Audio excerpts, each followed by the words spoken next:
Saya, Zadi Fazauna, akan menjelaskan perkembangan teori atom. Yang pertama, teori Dalton, tahun 1803. Atom merupakan bagian terkecil dari unsur yang tidak bisa dibagi lagi. Atom dari satu unsur tidak dapat diubah menjadi atom dari unsur lain melalui reaksi kimia. Atom tidak dapat diciptakan ataupun dimusnahkan dalam reaksi kimia. Atom digambarkan sebagai bola pejal yang sangat kecil. Kelebihan dari teori ini yaitu mulai membangkitkan minat terhadap penelitian mengenai model atom. Kekurangannya, tidak dapat menjelaskan perbedaan antara atom unsur yang satu dengan yang lain, tidak dapat menjelaskan sifat listrik dari materi, tidak dapat menjelaskan cara atom-atom saling berikatan. Kedua, teori Thomson, tahun 1897. Thomson melakukan eksperimen yang menunjukkan bahwa sinar katoda terbelokkan oleh medan magnet maupun medan listrik, yang berarti sinar katoda merupakan radiasi partikel yang bermuatan listrik. Sinar katoda terbelokkan menuju ke arah kutub positif. Ini menunjukkan bahwa sinar katoda merupakan partikel negatif yang disebut sebagai elektron. Jadi, menurut Thomson, atom terdiri atas bermuatan positif dan di dalamnya tersebar elektron bagaikan kismis dalam roti. Kelebihan dari teori ini dapat menerangkan adanya partikel yang lebih kecil dari atom yang disebut partikel subatomik. Dapat menerangkan sifat listrik atom. Kekurangannya tidak dapat menjelaskan susunan muatan positif dan negatif dalam bola atom tersebut.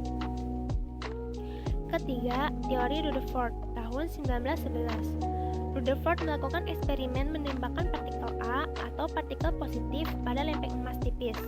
Sebagian besar partikel A tersebut menembus melewati lempeng emas, namun ada sebagian yang mengalami pembelokan, bahkan terpantulkan. Kesimpulannya, atom tersusun dari inti atom yang bermuatan positif. Elektron-elektron yang bermuatan negatif mengelilingi inti. Kelebihan dari teori ini mengemukakan keberadaan inti atom dapat menerangkan fenomena penghamburan sinar alfa oleh lempeng tipis emas. Kekurangannya yaitu tidak dapat menjelaskan mengapa elektron tidak jatuh ke dalam inti atom. Berdasarkan teori fisika, gerakan elektron mengelilingi inti ini disertai pemancaran energi, sehingga lama-kelamaan energi elektron akan berkurang dan lintasannya makin lama akan mendekati inti dan jatuh ke dalam inti. Keempat, teori Niels Bohr tahun 1913. Model atom yang ia ajukan secara khusus merupakan model atom hidrogen untuk menjelaskan fenomena spektrum garis atom hidrogen. Bohr menyatakan bahwa atom terdiri dari inti yang bermuatan positif dan di sekitarnya beredar elektron-elektron yang bermuatan negatif mengelilingi inti pada orbit tertentu. Kelebihan dari teori ini yaitu mengaplikasikan teori kuantum untuk menjawab kesulitan dalam model atom Rutherford, menerangkan dengan jelas garis spektrum pancaran atau serapan dari atom hidrogen, menerangkan bahwa atom terdiri dari beberapa kulit untuk tempat berpindahnya elektron. Kekurangannya, terjadi penyimpangan untuk atom yang lebih besar daripada hidrogen, tidak dapat menerangkan efek Zeeman, yaitu spektrum atom yang lebih rumit bila atom ditempatkan pada medan magnet. Kelima, teori mekanika kuantum tahun 1926. Teori ini disempurnakan Erwin Schrödinger. Schrödinger menjelaskan partikel tak hanya gelombang, melainkan gelombang probabilitas. Awan elektron di sekitar inti menunjukkan tempat kebolehjadian elektron. Orbital menggambarkan tingkat energi elektron. Orbital-orbital dengan tingkat energi yang sama atau nyaris sama akan membentuk subkulit. Kumpulan beberapa subkulit akan membentuk kulit. Dengan demikian, kulit terdiri dari subkulit dan subkulit terdiri dari beberapa. Assalamualaikum warahmatullahi wabarakatuh. Saya Salwa Elia Zahra ingin mempresentasikan tentang spektrum atom hidrogen. Yang pertama, pengertian dari spektrum atom hidrogen. Spektrum hidrogen adalah susunan pancaran dari atom hidrogen saat elektronnya melompat atau bertransisi dari tingkat energi tinggi ke rendah. Susunan pancaran dari atom hidrogen dibagi menjadi beberapa rangkaian spektral dengan panjang gelombang yang dihitung dengan formula Rydberg. Selanjutnya ada sejarah. Spektrum atom hidrogen ditemukan oleh J.J. Balmer, seorang guru matematika di Swiss pada tahun 1884. Balmer menemukan pancaran cahaya tampak dari atom hidrogen lintasan tertentu. Jika ada elektron dari luar atau tingkat yang lebih tinggi berpindah menuju ke tingkat energi lebih rendah, maka elektron itu dapat memancarkan energi yang berupa gelombang elektromagnetik. Pada akhir abad ke-21, tentang menganalisis spektrum radiasi diskret yang dipancarkan apabila lucutan muatan-muatan listrik yang dihasilkan dalam gas, atom yang paling ringan dan paling sederhana merupakan atom hidrogen yang tersusun dari sebuah inti dan sebuah elektron. Maka pengukuran spektroskopis menunjukkan bahwa hidrogen memiliki spektrum yang sederhana dibandingkan unsur-unsur lain. Didapatkan bahwa garis dalam daerah optis dan bukan optis terletak sistematis dalam berbagai deretan. Semua panjang gelombang atom hidrogen diberikan oleh sebuah hubungan empiris tunggal. Di sini ada gambar dari spektrum atom hidrogen.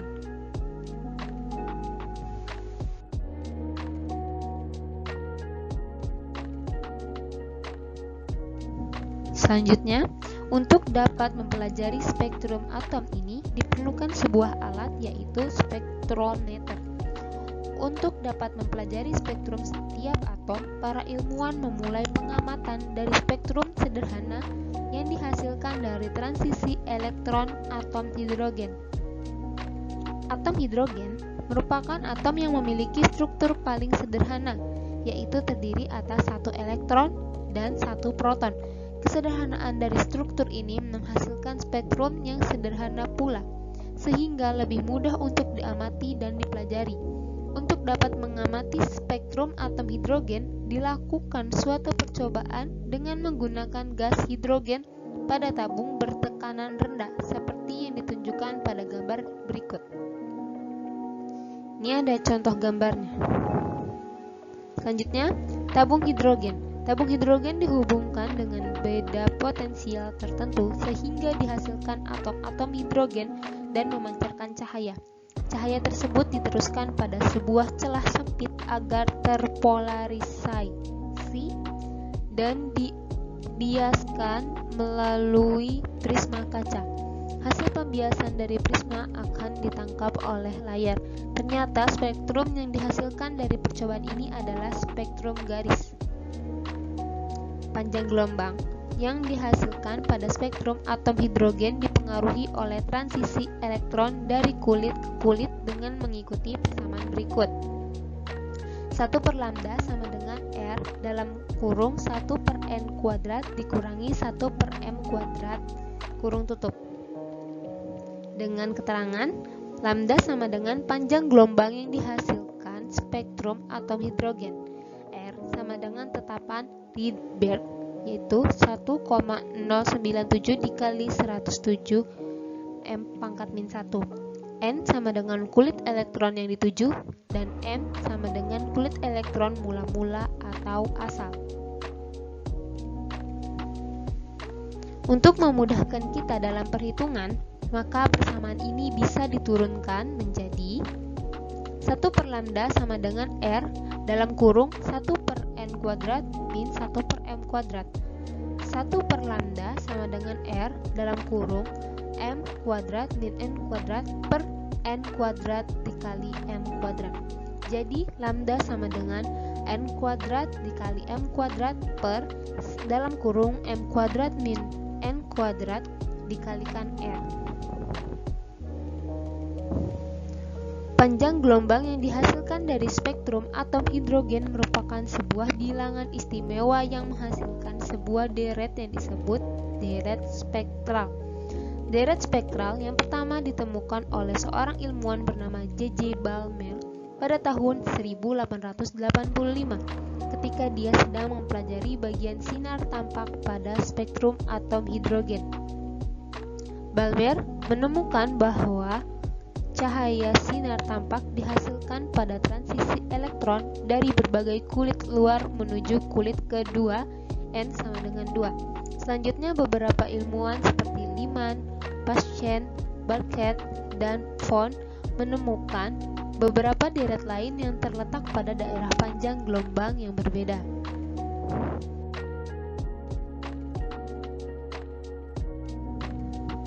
Deret spektrum hidrogen. Semua deret yang dihasilkan pada spektrum atom hidrogen dapat disusun sebagai berikut. Sebelumnya di sini ada gambarnya. Oke. Deret spektrum hidrogen disusun sebagai berikut. Yang pertama, deret Lyman terbentuk pada transisi elektron dari kulit luar menuju kulit dasar lintasan elektron. N sama dengan 1, M sama dengan 2, 3, 4, 5, 6, 7, dan seterusnya. Deret ini terletak pada spektrum cahaya ultraviolet.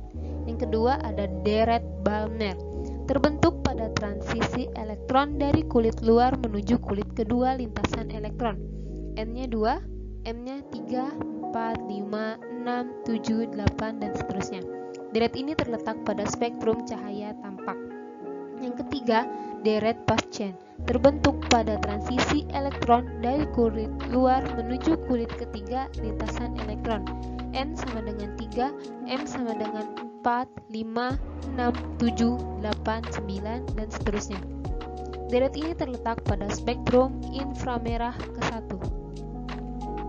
Yang keempat ada deret Barkett, terbentuk pada transisi elektron dari kulit luar menuju kulit keempat lintasan elektron. N sama dengan 4, M sama dengan 5, 6, 7, 8, 9, 10, dan seterusnya. Deret ini terletak pada spektrum inframerah kedua. Yang kelima ada deret Von, terbentuk pada transisi elektron dari kulit luar menuju kulit kelima lintasan elektron. N sama dengan 5, M sama dengan 6, 7, 8, 9, 10, 11, dan seterusnya. Deret ini terletak pada spektrum inframerah 3.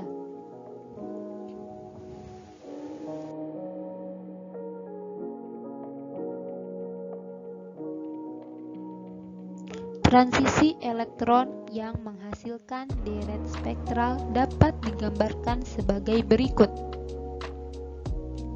Ya, ini adalah gambar dari transisi elektron deret spektral.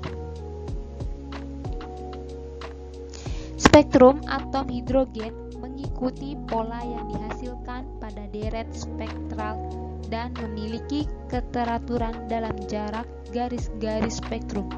Pada gambar di atas hanya menampilkan perpindahan elektron dari sebagian kulit elektron.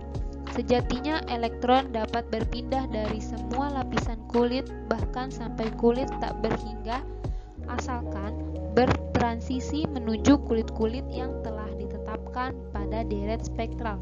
Setiap transisi elektron menuju kulit yang lebih dalam atau tinggi, energi yang lebih rendah akan dihasilkan panjang gelombang yang berbeda. Panjang gelombang yang dihasilkan pada setiap deret akan mencapai maksimum pada saat terjadi transisi dari kulit yang satu tingkat lebih tinggi energinya. Sebaliknya, panjang gelombang minimum dihasilkan pada saat elektron bertransisi dari kulit tak berhingga menuju kulit yang lebih rendah energinya, lebih dalam. Halo, nama saya Nadia Rama Azizah. Di sini saya akan menjelaskan tentang inti atom. Suatu atom memiliki 3 jenis partikel di dalamnya, yaitu partikel bermuatan negatif, yaitu elektron, partikel bermuatan positif, yaitu proton, dan partikel netral, yaitu neutron. Untuk penulisan lambang atom X dengan Z di bawah sebagai nomor atom atau jumlah proton, dan A di atas sebagai nomor massa atau jumlah proton ditambah jumlah neutron. Proton dan neutron yang menyusun inti atom disebut nukleon. Unsur dengan nomor massa dan nomor atom tertentu disebut nuklida. Ada 3 macam nuklida, yaitu pertama ada isotop, yaitu atom-atom yang memiliki jumlah proton yang sama tetapi jumlah neutronnya berbeda. Yang kedua ada isoton, yaitu atom-atom yang memiliki jumlah neutron yang sama. Yang ketiga ada isobar, yaitu atom-atom yang memiliki jumlah nukleon yang sama tetapi jumlah proton yang berbeda. Massa partikel pembentuk atom ada MP, yaitu massa proton, sama dengan 1,6726 dikali 10 pangkat min 27 kg. Yang kedua ada Mn atau massa neutron, sama dengan 1,6749 dikali 10 pangkat min 27 kg. Yang ketiga ada Me atau massa elektron, sama dengan 9,11 dikali 10 pangkat min 31 kg. Proton plus neutron lebih berat dari elektron, sehingga massa suatu atom berpusat pada inti atom yang hanya berisi proton dan neutron. Massa atom biasanya ditentukan dengan satuan massa atom atau SMA. 1 SMA sama dengan 1,66 dikali 10 pangkat min 27 kg, atau sama dengan 931,5 mega elektron volt. Massa suatu inti seharusnya tepat sama dengan jumlah massa plus proton dan neutron. Tetapi pada kenyataannya, massa inti lebih kecil dari massa proton dan neutron. Selisih massa di sini disebut dengan massa defect. Massa defect ini yang bisa dirubah menjadi energi yang mengikat inti atom yang disebut energi ikat inti. Cara menghitung massa defect adalah massa proton ditambah neutron dikurang massa inti, atau delta M sama dengan Z dikali MP ditambah A min Z kali Mn kurang M. Cara menghitung energi ikat inti adalah E sama dengan delta M dikali 931,5 mega elektron volt. Dan cara menghitung energi ion rata-rata di dalam atom adalah E0 sama dengan E per A. Contoh soal, ada atom helium memiliki massa inti 4,0026 SMA, massa proton 1,0078 SMA, dan massa neutron 1,0086 SMA. Hitunglah massa defect dan energi ikat He. Diketahui M sama dengan 4,0026 SMA, MP sama dengan 1,0078 SMA, Mn sama dengan 1,0086 SMA, Z-nya 2, A4, A min Z sama dengan 2. Jawab, delta M sama dengan Z dikali MP ditambah A min Z dikali Mn dikurang M. 2 dikali 1,0078 ditambah 2 dikali 1,0086 dikurang 4,0026 sama dengan 0,0302 SMA. Energi ikat sama dengan E sama dengan delta M dikali 931,5 mega elektron volt sama dengan 0,0302 SMA dikali 931,5 sama dengan 28,1 mega elektron volt. Cukup sekian penjelasan dari saya. Terima kasih. Perkenalkan, nama saya Rita Rabiana Winahyu dari kelas 12 IPA 3. Di sini saya akan menjelaskan materi dari radioaktivitas. Sebelumnya, apa sih definisi dari radioaktivitas itu? Radioaktivitas adalah peristiwa pemancaran sinar-sinar radioaktif secara spontan disertai peluruhan atau pembelahan inti atom menjadi inti atom unsur lain. Sifat-sifat sinar radioaktif itu ada 3. Yang pertama, sinar alfa. Dia memiliki 2 proton dan 2 neutron sehingga bermassa 4. Dalam medan listrik berbelok ke kutub negatif menunjukkan sinar alfa bermuatan positif. Daya tembusnya yang kecil dan daya ionisasinya besar. Yang kedua ada sinar beta. Dalam medan listrik berbelok ke kutub positif menunjukkan sinar beta bermuatan negatif. Bermassa sangat kecil sekitar 5,5 kali 10 pangkat min 4 SMA atau sekitar 1/2000 SMA sehingga dianggap tidak bermassa. Daya tembusnya sedang dan daya ionisasinya sedang. Yang terakhir ada sinar gamma. Sinar gamma tidak dapat dibelokkan oleh medan listrik, menunjukkan bahwa sinar gamma tidak bermuatan. Sinar gamma tidak memiliki massa. Daya tembusnya besar, yaitu 10.000 kali daya tembus sinar alfa. Ini merupakan gambaran dari lintasan sinar radioaktif dalam medan magnet dan medan listrik. Yang dibelokkan ke kutub negatif itu merupakan dari sinar alfa, yang dibelokkan ke kutub positif itu merupakan sinar beta, dan yang tidak dapat dibelokkan itu sinar gamma. Lalu yang ke-1 ada intensitas sinar radioaktif. Jika seberkas sinar radioaktif dilewatkan pada sebuah keping logam dengan ketebalan X, intensitasnya akan berkurang menjadi I sama dengan I0 E min mu X, di mana I0 itu sama dengan intensitas sinar radioaktif yang melewati keping logam. I sama dengan intensitas sinar radioaktif setelah melewati keping logam. X itu tebal keping logamnya, E itu bilangan natural yang sudah ditetapkan angkanya yaitu 2,71828, dan mu-nya itu sama dengan koefisien pelemahan.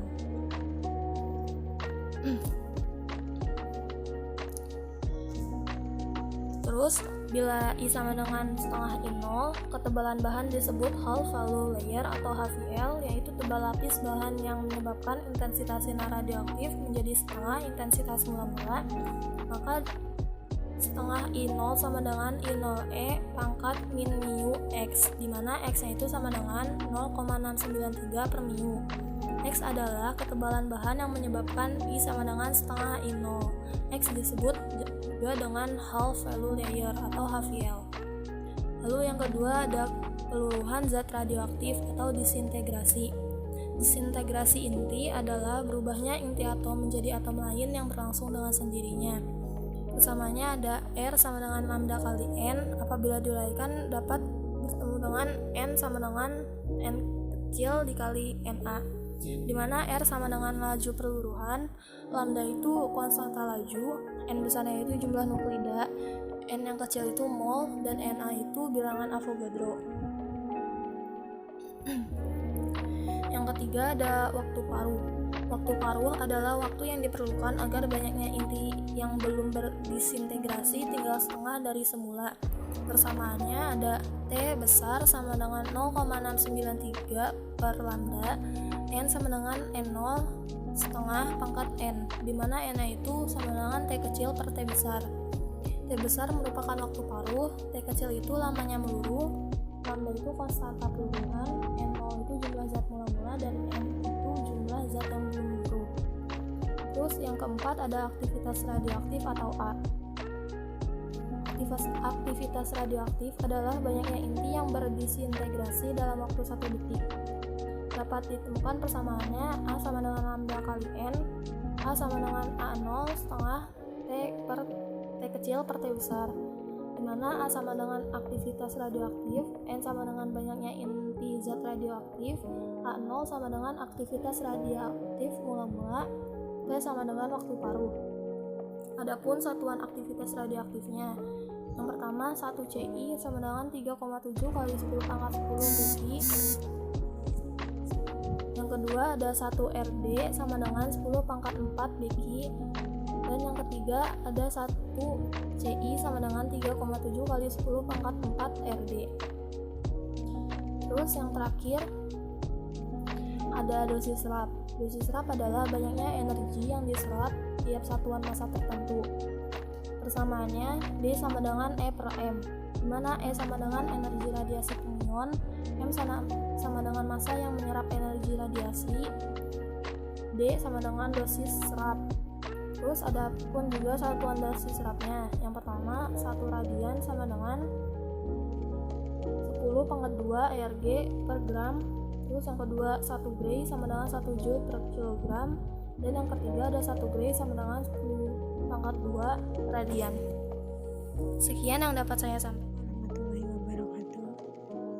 Nama saya Zalfa Riananda dari kelas 12 MIPA 3. Di sini saya akan menjelaskan materi reaksi nuklir.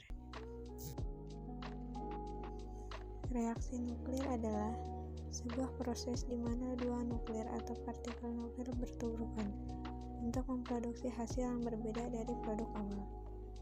Reaksi nuklir dibagi menjadi dua, yaitu reaksi fusi nuklir dan reaksi fisi nuklir.